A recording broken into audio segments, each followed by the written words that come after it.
Welcome to English StoryCafe. Today, we will explore Nobody Cares, Work Harder. It sounds harsh, doesn't it? It sounds like a door slamming in your face or a strict teacher shouting from the front of a dusty classroom. But stay with me for a moment. What if I told you that this phrase, this aggressive, cold collection of words, is actually the most liberating, warm, and kindest thing you can ever tell yourself as an English learner?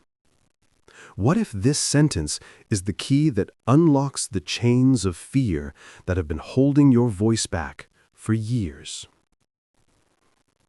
Let us begin by unpacking the first half of this mantra. Nobody cares.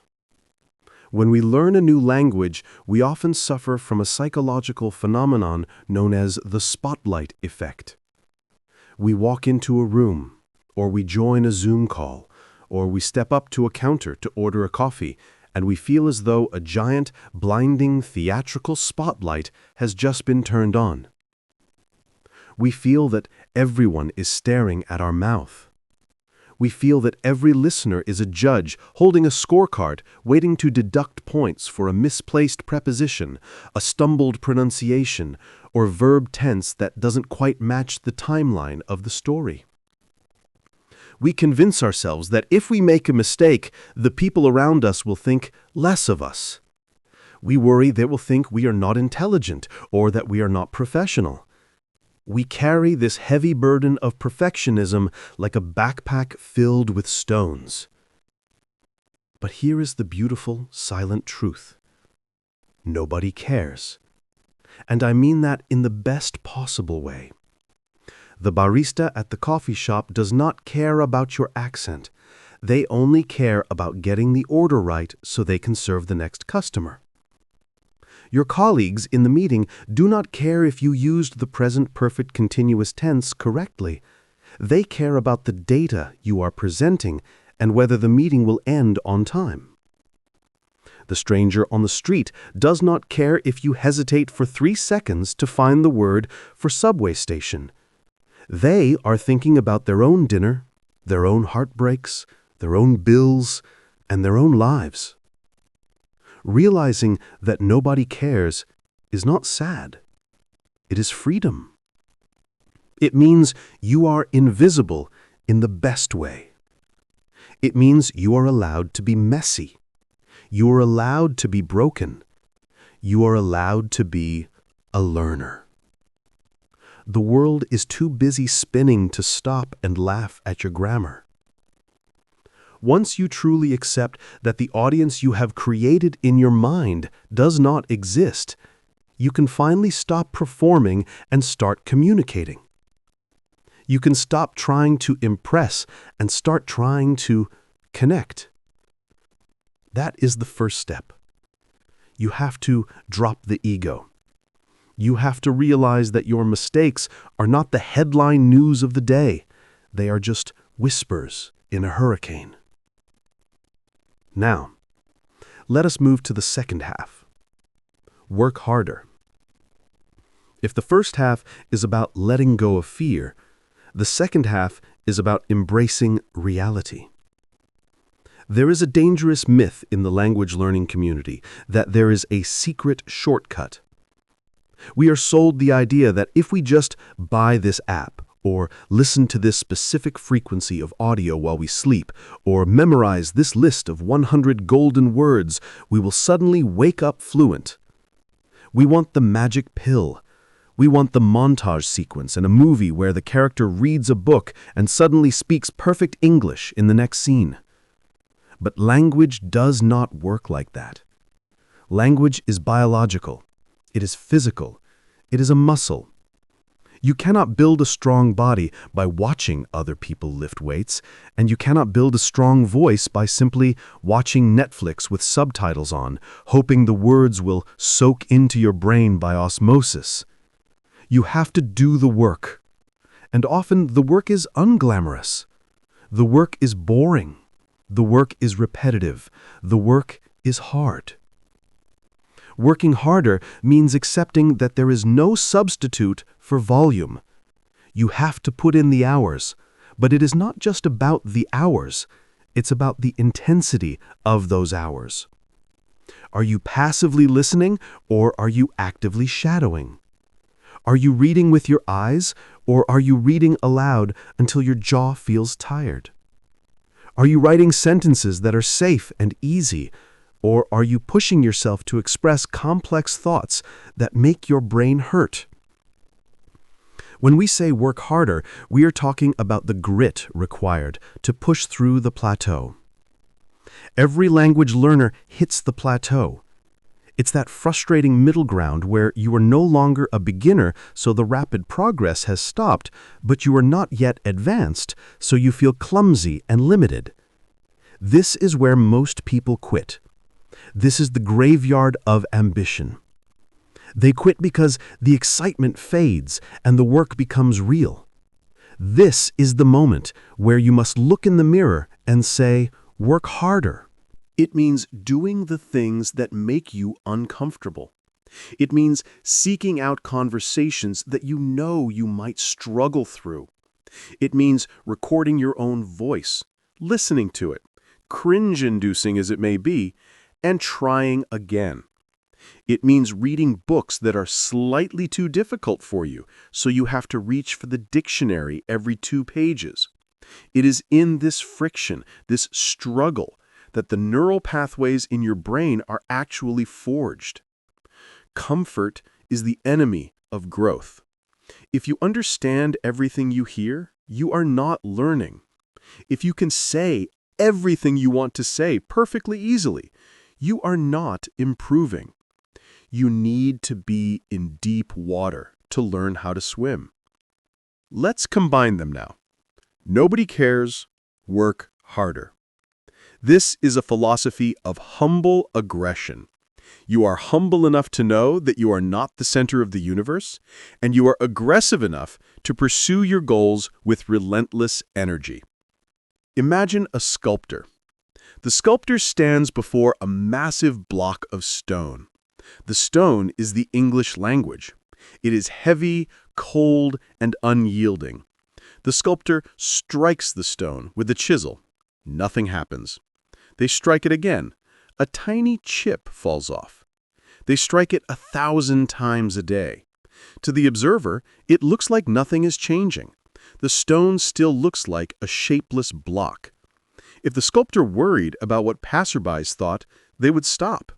They would think, everyone sees me hitting this rock and failing to make a statue. But the sculptor knows that nobody cares about the process. They only care about the result. So the sculptor works harder. They chip away day after day, in the rain, in the heat, when they are tired, when they are uninspired. And slowly, agonizingly slowly, a form begins to emerge. A nose, a hand, a curve of a shoulder. This is you. You are the sculptor. Your brain is the stone. Every time you review a flashcard, every time you practice a pronunciation drill, every time you struggle through a podcast episode, you are striking the chisel. You cannot see the change day by day. You might feel like you are working so hard and staying in the same place. But deep down, the structure is changing. The connections are forming. The fluency is being carved out of the silence. Let's talk about the nobody cares aspect in terms of social interactions. Have you ever stayed silent in a group conversation because you were afraid you wouldn't be able to finish your sentence? You had a joke to tell, or an opinion to share, or a story that was relevant. You rehearsed the sentence in your head. You checked the grammar. You translated the words. But by the time you were ready to speak, the topic had changed, the moment was gone. You swallowed your words and sat there in silence, feeling a sense of defeat. Why did you stay silent? Because you thought people would care if you made a mistake. You thought they would judge you. But the reality is, by staying silent, you denied them your personality. You denied them your thoughts. People would much rather hear a broken sentence with a good idea than perfect silence. They want to know you, not your grammar. If you stumble, if you have to use hand gestures, if you have to ask, how do you say this word? They will help you. Most people are kind. Most people want to understand. And even if they are impatient, who cares? Their impatience is their problem, not yours. Your job is to work harder at getting your message out regardless of the obstacles. This mindset shifts the focus from me to the task. When you are self-conscious, you're obsessed with yourself. How do I sound? Do I look stupid? Is my accent weird? That is all ego. When you adopt the nobody cares mindset, the focus shifts to the work. How do I convey this idea? What is the most efficient way to get this information across? How can I listen better to what this person is saying? Suddenly the pressure lifts. You are no longer a performer on a stage, you are a mechanic fixing a car. You are just using the tools you have to get the job done. And if you use the wrong wrench, you put it down and pick up another one. You don't cry about it. You don't give up on fixing the car. You just keep working. Let's look at the work harder part in the context of the modern world. We live in an age of distraction. We are addicted to dopamine. We want entertainment, not education. We treat learning English like a hobby that we do when we feel like it. But hobbies are for fun. Mastery is for obsession. If you want to reach a high level of English, you cannot treat it like a casual hobby. You have to treat it like a second job. This doesn't mean you have to suffer, but it means you have to be disciplined. Motivation is a fickle friend. Motivation comes on January 1st and leaves on January 15th. Motivation is there when you watch an inspiring YouTube video, but it vanishes when you have to study phrasal verbs on a Tuesday night after a long day at work. You cannot rely on motivation. You must rely on discipline. Discipline is doing the work when you don't want to. Discipline is working harder because you made a promise to yourself, not because it feels good in the moment. Think about the people you admire who speak English fluently as a second language. Do you think they were born with a special gene? Do you think they just absorbed it by magic? No. They spent thousands of hours looking stupid. They spent thousands of hours talking to themselves. They spent late nights struggling with grammar books and early mornings listening to radio stations they barely understood. We see their glory, but we do not see their grind. We see the statue, but we do not see the pile of chipped stone on the floor. They understood that nobody cares about their struggle, so they just worked harder until the struggle became success. There is also a wonderful humility in this phrase. It reminds us that the world owes us nothing. The English language owes you nothing. It will not bend to your will just because you want it to. You have to bend to it. You have to surrender to its rhythms, its oddities, its chaotic spelling rules, its endless idioms. You cannot fight the language. You have to inhabit it, and that takes effort. It takes a level of active engagement that goes beyond simple study. It means changing your environment. If you say you want to learn English, but everything you consume is in your native language, are you really working harder? Change your phone settings. Change your news source. Watch movies without subtitles or with English subtitles, even if you miss 30% of the plot. Force your brain to adapt.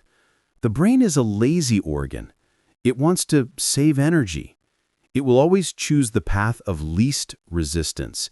If you give it the option of your native language, it will take it. You have to remove the option. You have to back your brain into a corner where the only way out is through English. That is working harder. But let's also talk about kindness. Work harder can sound like a recipe for burnout if you are not careful. Working harder does not mean destroying your mental health. It does not mean sleeping 4 hours a night. It means being smarter with your focus. It means being present. It means that when you are studying for 20 minutes, you are really studying. You are not scrolling through Instagram every 2 minutes. You are not half watching TV. You are fully, completely immersed in the language for those 20 minutes. Deep work is worth more than distracted hours. And when you fail, because you will fail, you will have days where you feel like you have forgotten everything. You will have conversations where you feel like a child. You must apply the mantra again. Nobody cares. You had a bad day? Nobody cares. The world keeps turning. So, pick yourself up, dust yourself off, and work harder tomorrow. Do not wallow in self-pity. Self-pity is a luxury you cannot afford. It is a trap. It keeps you stuck in the past, analyzing a mistake that everyone else has already forgotten.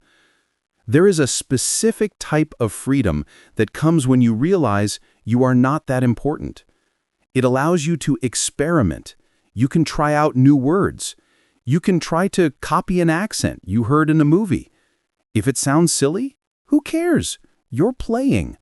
Language is play. Children learn languages so fast because they are not afraid to be silly. They babble. They make up words. They scream. They sing. They do not sit in a corner worrying about the subjunctive mood. They just want to be heard. We need to recapture that childish bravery. We need to be willing to be loud and wrong rather than quiet and perfect. Let's imagine a scenario. You are in a job interview. The interviewer asks you a difficult question in English. Your heart starts racing. Your palms sweat. You start thinking, oh no, if I make a mistake, I won't get the job, and if I don't get the job, I'm a failure. Stop. Breathe. Remember, nobody cares about your fear. They care about your answer. They want you to succeed. They're looking for a colleague, not a grammarian. Shift your focus. Work harder to structure your thought. Speak slowly. Use simple words if you have to. Focus on the connection. Look them in the eye. Even if your English is broken, your confidence can be whole. If you own your broken English with confidence, it becomes charming. It becomes a sign of resilience. It shows you are brave enough to operate in a second language. That is a strength, not a weakness. The work harder aspect also applies to listening. Listening is often treated as a passive skill, but it is actually the most active skill of all. To truly listen, you have to shut down your own internal monologue. You have to stop translating in your head. You have to open yourself completely to the other person's sound. You have to decipher the emotion, the tone, the nuance. This is hard work. It's exhausting. After a day of speaking and listening in a foreign language, you should feel tired. Your brain should feel heavy. That's a good sign. That's the feeling of the muscle growing. If you are not tired, you might not be working hard enough. Let's go deeper into the idea of the invisible hours. The hours you spend alone with the language are the most important ones. It is easy to study when you are in a class with a teacher guiding you. But what do you do on the bus ride home? What do you do when you are washing the dishes? These are the pockets of time where fluency is won or lost. Can you narrate your life in English? I am washing the plate. The water is warm. The soap smells like lemon. It sounds simple, almost stupid, but nobody cares if you look crazy talking to yourself in your kitchen. Work harder by filling every empty moment with the language. Turn your life into an immersion course. You don't need a plane ticket to New York or London. You can build an English city inside your own mind. And what about the plateau of despair? That moment when you have been studying for years and you still can't understand a movie without subtitles. It feels unfair. You think, I have worked so hard. Why am I not there yet? The answer is usually you have worked hard at the things you are already good at. We tend to practice what is easy. We like to review vocabulary we already know because it makes us feel smart. We like to do exercises we can get 100% on. That is not working harder. That is working for comfort. Working harder means attacking your weaknesses. If you are bad at listening, you must stop reading and start listening, even if it makes you feel stupid. If you are bad at speaking, you must stop writing and start talking, even if your voice shakes. You have to run toward the pain, not away from it. This mantra is also a cure for comparison. We live in a world of social media where we see people claiming to have learned English in 3 months. We see polyglots showing off on YouTube. We compare our messy, slow journey to their curated highlight reel. We feel inadequate. But remember, nobody cares about their journey, and nobody cares about yours in comparison to theirs. Your journey is yours alone. It doesn't matter how fast someone else runs. It only matters that you keep moving your feet. Comparison is the thief of joy and the enemy of progress. Put your blinders on. Look at your own path. Work harder on your own path. Think of the English language as a vast ocean. You cannot drink the whole ocean. You cannot conquer the ocean. You can only learn to swim in it. Some days the water is calm, and you feel like a master.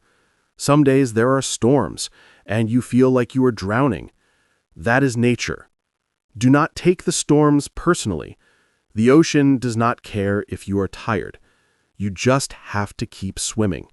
You have to stroke harder to keep your head above water. And eventually, you build the stamina to swim for miles.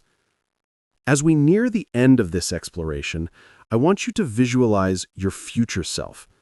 Imagine the version of you that speaks English with ease. Not perfect English. Perfection is a myth, but comfortable English. Imagine yourself laughing at a joke in a crowded room and understanding it instantly. Imagine yourself expressing a complex emotion to a friend from a different culture. Imagine reading a book and forgetting that it is in a foreign language because you are so lost in the story. That future self is waiting for you. But that future self is not going to come to you by magic.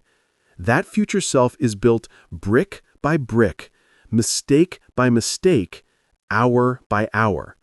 That future self is built by the person who wakes up today and realizes that the fear of judgment is a cage with an unlocked door. You can walk out of it anytime you want. You just have to realize that nobody is guarding it. Nobody cares. And once you step out of that cage, there's a long road ahead. It is steep, it is rocky, it is winding, but you have strong legs, you have a capable mind, you have the will. You just have to put one foot in front of the other. You just have to work harder. So, the next time you freeze before speaking, tell yourself, nobody cares. The next time you feel too tired to study, tell yourself, work harder. The next time you feel embarrassed by your accent, tell yourself, nobody cares. The next time you want to give up because progress is slow, tell yourself, work harder. Let these words be your shield and your sword. Let them protect you from the ghost of other people's opinions, and let them drive you forward through the jungle of difficulty. English is not just a subject to be passed. It is a tool to connect with the world. It is a bridge to new cultures, new ideas, new friendships, and a new version of yourself. The bridge must be built. It takes sweat, it takes time, but the view from the other side is worth it. Thank you for listening to English Story Cafe. Now, turn off this podcast.